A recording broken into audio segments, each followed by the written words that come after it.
This festival has $1 million impact on the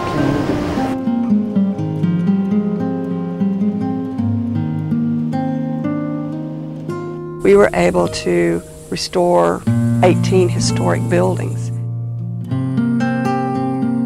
The more I saw, the more passionate I became about the value of our native habitat.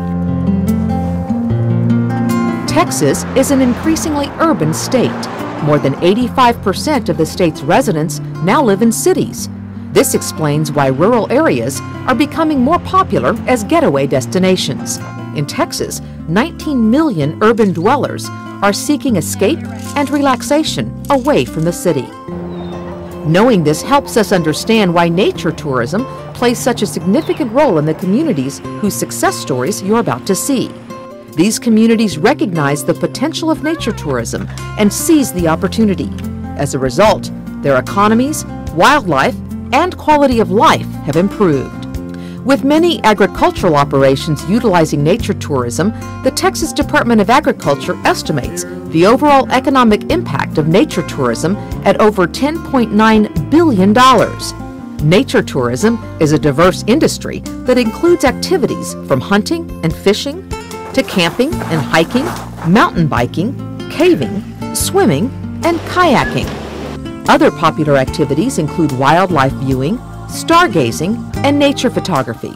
The variety of nature tourism activities available in Texas is practically endless. Not every community will follow the same path, but the following stories will give you a glimpse into some of our state's most successful nature tourism enterprises.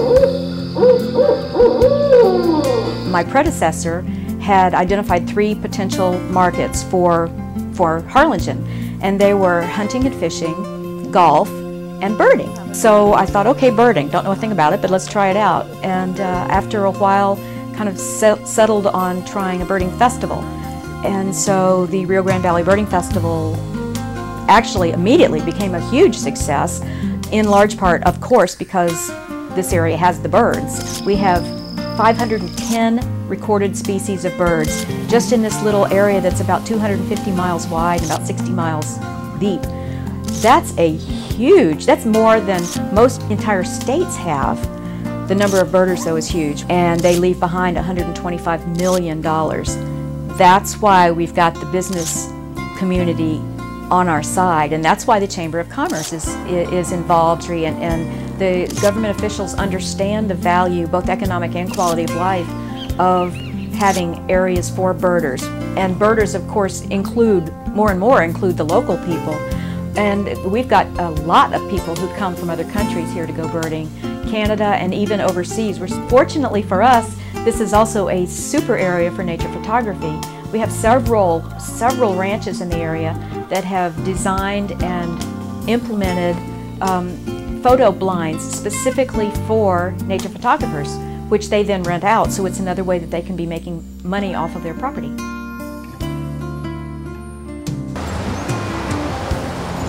Hummer Bird Celebration is an event put together because of the ruby-throated hummingbirds. This festival has $1 million impact on the community. Our budget for this, which is pretty much a break-even budget, is around $38,000 to $40,000. It's kind of unique for a Chamber of Commerce to put on an event where we're going to tell people about preservation and nature tourism. It wasn't hard for us to do, but it was a different twist. Most chambers are interested in economic development, growth, and jobs.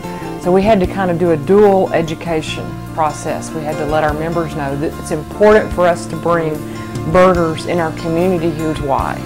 And it's important for us to promote tourism, here's why. And then at the same time we had to tell them, put out your feeders, plant the right plant. Well, I think we taught people that events don't have to be like festivals where you have a tent. We've told them that an event could be educational and they can learn something. An experience that involves learning, I think, is what people were after with this topic. You know, come to birdwatch in our area and at the same time expand your knowledge of not only hummingbirds but all birds. We have the celebration of whooping cranes and other birds here that our birding center is actually in conjunction with the wastewater treatment plant, and we have the boardwalk out there. And so, you know, it used to be we're going hunting or we're going fishing. You know, and you went hunting in the winter and fishing in the summer. But this, the whole thing of just enjoying nature, I think, is becoming extremely important to people. This movement began the way that all real things do, desperation. It began because you had a community whose very existence was threatened, and you had a community of people whose way of life was threatened, where they'd lost half their population, 75% of the tax base, half of Main Street was boarded up, and that was just one community in an area that encompasses the whole Great Plains. You know, we were one of the first places to have the half-cent sales tax and to hire an outside professional to come in and help us have a plan to save us and those kind of things.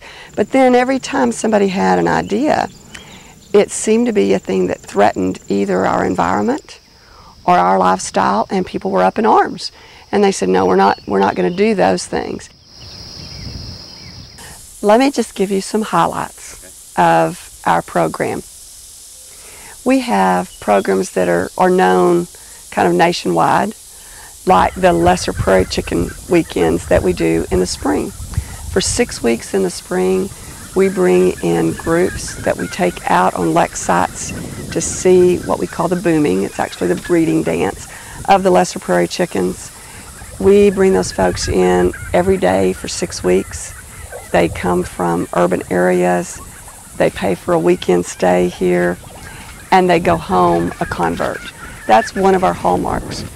From that, it goes to, in the summer, we do an adventure series where we bring folks out once a week into nature, also in small groups, but a little bit larger. The lek sites, we only take 8 people.